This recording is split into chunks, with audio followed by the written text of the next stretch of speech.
Students +2 எக்கனாமிக்ஸில் okay 12th எக்கனாமிக்ஸில் credit control measures, அதாவது ரிசர்வ் பேங்க் ஆஃப் இந்தியா சாப்டரில் ஓகேயா. ஸோ இங்கே இது சமச்சீர் கல்வியிலேருந்து எடுத்திருக்கேன் இந்த புக்கை ஓகேயா. சரி, இப்போ இதில் கிரெடிட் கண்ட்ரோலில் 2 டைப்ஸ் இருக்குது. ஃபஸ்ட்டு அதை பார்த்துடலாம். General and selective. ஓகே, அதாவது குவான்டிடேட்டிவ் அண்ட் குவாலிட்டேட்டிவ் அப்படிங்கிறாங்க. என்ன மீனிங் முதல்ல பார்த்துடலாம். சரி, இப்போ நீங்கள் எக்ஸாம் எழுதுறீங்க ஓகேயா. 100க்கு வந்து 70 மார்க் எடுத்தீங்கன்னா தட் இஸ் கால்ட் குவான்டிடேட்டிவ். கரெக்டாக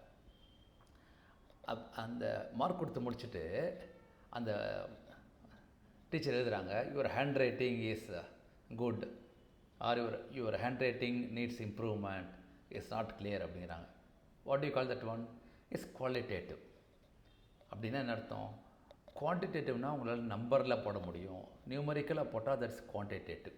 ஓகே, அதே ஒரு அசஸ்மெண்ட், அதாவது இதில் இன்னும் இம்ப்ரூவ்மெண்ட் பண்ணலாம் ஓகே, இல்லாட்டி இந்த இண்டஸ்ட்ரியை பெட்டராக பண்ணலாம் அப்படின்னு பண்ணால் that is called qualitative.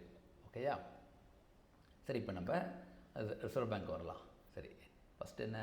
Credit control is the primary mechanism available to the central banks to realize the objectives of monetary management. Okay, ஒரு நிமிஷம், சாரி, எஸ் ஓகே. சரி, இந்த ஸ்டாட்யூட்டரி பேசிஸ் இங்கே இருக்குது. நான் மவுஸை ஃபாலோ பண்ணுங்கள் please. Okay, the statutory basis for the control of credit system by the Reserve Bank is embodiedனா சொல்லப்பட்டிருக்குன்னு அர்த்தம். இந்த reserve bank of India act 1934 and the Banking Regulation Act. So இந்த பேசிக்கலி என்ன சொல்லுங்கன்னா, reserve bank of India act 1934 and banking regulation act 1949 okay mention about the credit control system by reserve bank of India. ஓகேயா. சரி, இப்போ நம்ம மெஷர்ஸ்க்கு வரலாம். General and selective. Okay, சரி, இன்னும் கொஞ்சம் பேக்ரவுண்ட் சொல்கிறேன். சரி, இப்போ ஜென்ரலில் வந்து எப்படி தெரியுமா, இப்போ நிறைய பணம் மார்க்கெட்டில் இருக்குது. ஓகே, இப்போ பணத்தை வந்து ரிசர்வ் பேங்க் ஆஃப் இந்தியா வந்து கொஞ்சம் வித்ட்ரா பண்ணணுன்னு பார்க்குறாங்க. ஓகே, அப்போ என்ன பண்ணுவாங்க, நம்ம போடுற ஃபிக்ஸட் டெபாசிட் ரேட்டை இன்க்ரீஸ் பண்ணுவாங்க. அப்படி ஃபிக்ஸட் டெபாசிட் ரேட்டை இன்க்ரீஸ் பண்ணேன்னா அப்போ எல்லோரும் அதாவது வெளியில் இருக்க பணத்தை வந்து பேங்க் உள்ளே வந்துடும். அப்போ ஸ்லோவாக பணம் உள்ளே வந்துடுது. ஓகேயா. திஸ் இஸ் கால்டு, அதாவது அந்த நியூமரிக்கலாக இன்க்ரீஸ் பண்ணுறாங்க. கரெக்டாக. இப்போ ரேட் 5லேருந்து 6% ஆக்கினா 1% பெட்டராக இருக்குது. அப்போ பணம் உள்ளே வருது. ஓகே, இது ஜென்ரல். இப்போ இதே இப்போ ரியல் எஸ்டேட் எடுத்துக்கலாம் மார்க்கெட்டு. ஓகே, விலை அதிகமாகிட்டே இருக்குது. ஓகே, இப்போ அப்போனா இந்த கிரெடிட் கண்ட்ரோலில் ஏதாவது ஒரு மெஷர் பண்ணணும். என்ன பண்ணணும் பார்த்தோன்னா, இப்போ இந்த பேங்க்ஸ் வந்து லோன் கொடுக்குறாங்கல்ல. இப்போ நீங்கள் கார் வாங்கினீங்க, ஃபோன் வாங்கினீங்கன்னா ஒரு இஎம்ஐயில் வாங்குறீங்க. அதே மாதிரி வீடு வந்து இஎம்ஐயில் கிடைக்கும். கரெக்டாக. அப்போ என்ன பண்ணுவாங்கன்னா, இந்த ரிசர்வ் பேங்க் வந்து பேங்க்ஸுக்கு வந்து இல்லை, இந்த பர்டிகுலர் இண்டஸ்ட்ரிக்கு என்ன கொஞ்சம் கிரெடிட்டை குறைச்சிடு அப்படிம்பாங்க. That is called qualitative. அப்படின்னா நீங்கள் என்ன பண்ணுறீங்கன்னா, மொத்த எக்கானமி கை வைக்கல. ஓகேயா. சரி, ஃபிக்ஸட் டெபாசிட்டுங்கிறது எல்லாருக்கும் அப்ளிகபிள். கரெக்டாக. ஒரு நார்மல் சிட்டிசன்லேருந்து, ஒரு பிஸ்னஸ்மேன்லேருந்து, ஒரு கம்பெனி யாராக இருந்தாலும் ஃபிக்ஸட் டெபாசிட் போட்டால் அதே ரேட்டு தான். கரெக்டாக. ஆனால் இதில் மொத்த எக்கானமியை கை வைக்காமல் ஓகே ஒன்லி ஹவுசிங் செக்டார் மாத்திரம் பண்ணுறது. இல்லாட்டி வந்து இல்லை, நமக்கு வந்து யூஎஸ்டி கரன்சி கம்மியாக இருக்குது. அப்போ எப்படி வரும் யூஎஸ்டி கரன்சி? எக்ஸ்போர்ட் பண்ணால் வரும். அப்போ எக்ஸ்போர்ட் மாத்திரம் கொஞ்சம் ஒரு மெஷர்ஸ் கொடுக்குறது. மெஷர்ஸ்னால் என்ன அர்த்தம்? ஒரு இன்சென்டிவ் அப்படிம்பாங்க. அதாவது ஒரு ஊக்குவிப்பு கொடுத்தாங்கன்னா அப்போ நமக்கு எக்ஸ்போர்ட் அதிகமாகும், யூஎஸ்டி கரன்சி வரும். ஸோ இந்த மாதிரி மொத்த எக்கானமியை நம்ம சேஞ்ச் பண்ணாமல் ஓகே செலக்டிவாக ஒரு industry, it can be housing, it can be export, அப்படி பண்ணான்னா தட் இஸ் கால்ட் குவாலிட்டேட்டிவ். ஓகேயா. ஐ திங்க் பேக்ரவுண்ட் எனஃப் நினைக்கிறேன். இப்போ நம்ம ஒரு மெஷர்ஸ்க்கும் போகலாம். சரி, ஃபஸ்ட்டு குவான்டிடேட்டிவில் bank rate policy. Okay, bank ரேட்டுங்கிறது என்னது?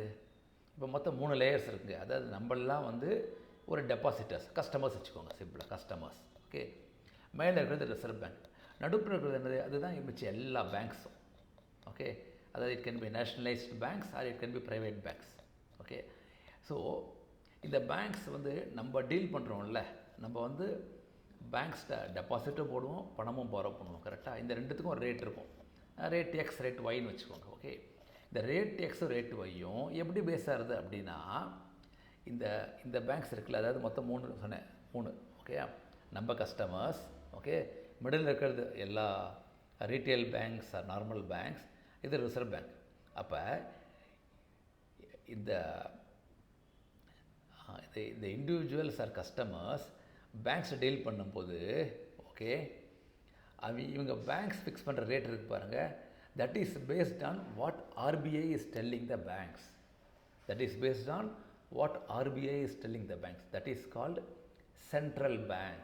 Okay, that's called, sorry, bank rate. That is called bank rate. So central bank வந்து இந்த பேங்க் ரேட்டை வச்சு, இது எப்படின்னா ஒரு எலாஸ்டிக் பேண்டு மாதிரி வச்சுக்கோங்களேன்.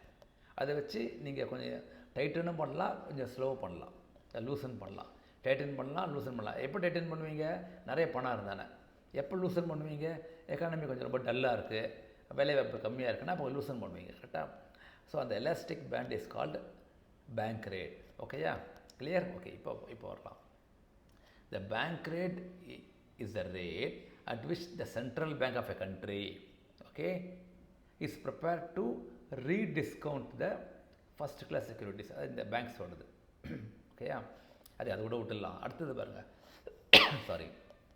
It means the bank is prepared to advance loans, okay, on approved securities to its member banks. Member banks யார்? இவங்க. ஸோ இந்த மெம்பர் பேங்க்ஸுக்கு என்ன ரேட்டில் டீல் பண்ணுறாங்களோ that's called bank rate. Okay, ஒரு நிமிஷம்.